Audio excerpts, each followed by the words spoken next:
The Royal Victoria Hospital, which was opened in 1863, was Britain's first purpose-built military hospital.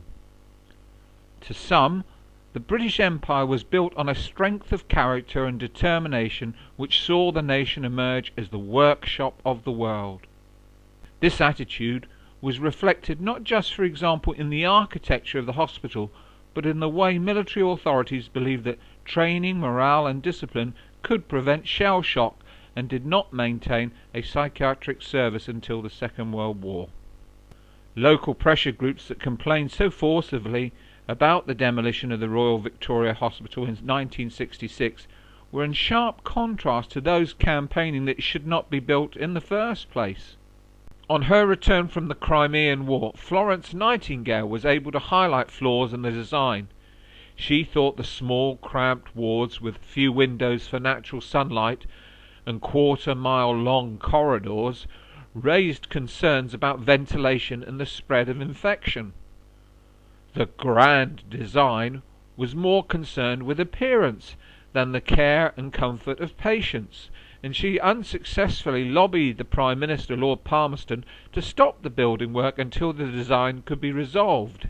In reply in 1857 he wrote, "It seems to me that at Netley all consideration of what would best tend to the comfort and recovery of the patients has been sacrificed to the vanity of the architect, whose sole object has been to make a building which should cut a dash when looked at from Southampton Water." In 1867 journalist Matthew Wallingford paid a visit to the hospital and said, "It was a ghastly display of deception, to say the least. To the naked eye it is a triumph of modern architecture. But should you inherit the misfortune to be sectioned there, one would not think of the place as so.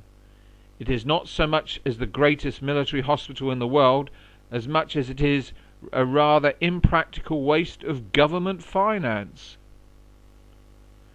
Despite these concerns, or maybe because of them, there were notable achievements at the Royal Victoria Hospital. For example, a pioneer of hospital hygiene was Professor Edmund Parkes. Between 1845 and 1876 he produced the first Army Manual of Practical Hygiene, which became a model for all walks of life. Along with Sir William Aitken, Netley's first Professor of Pathology, they founded a scheme for medical tuition, which was the blueprint for the 20th century. During World War I, a large Red Cross hutted hospital was built at the back of the site to accommodate around 2,500 beds. Many of the staff were Red Cross volunteers, as most of the regular staff were overseas. Even so, it is believed that after the outbreak of the Battle of the Somme in July 1916, Netley Military Hospital treated 30,000 sick and wounded soldiers. Netley also had a 30-bed unit for limbless men who lived in Hampshire. A neurological section was also established by early 1915, along with a special military surgical section for orthopedic cases.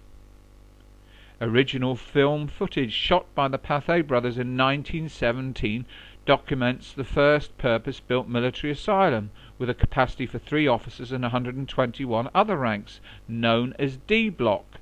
Here men suffering from extreme psychosis were treated.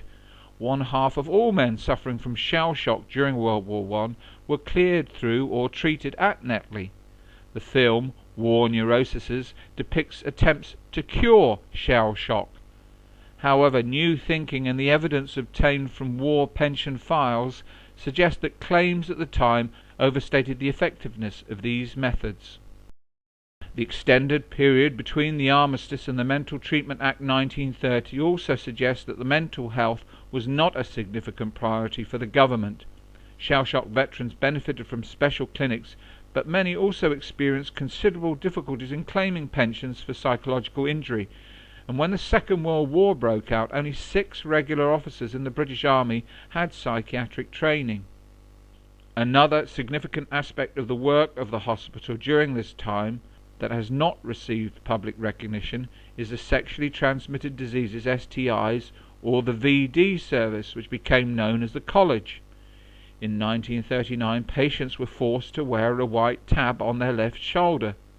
When the TA officer Ambrose King was transferred to the hospital, although he received a cool reception from commanding officers, he stopped the practice and continued to devote his working life to his subject in a non-judgmental way.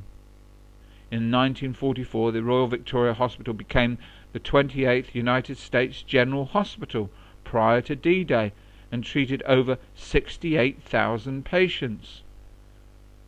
After World War II, it was handed back to the British Army, but eventually running costs proved prohibitive, and when a fire occurred to the building in 1966, the decision was taken to demolish the main hospital. However, the psychiatric hospital remained open during this time and did not close until 1978, and today only the chapel remains in the grounds of a country park. Newly trained army nurses were usually sent to Netley. It was their first posting and usually their worst posting. The scale tends to focus attention on the superficial problems of running the Royal Victoria Hospital, but should also highlight the individual care and attention patients received as part of their treatment on a day-to-day basis for more than 100 years.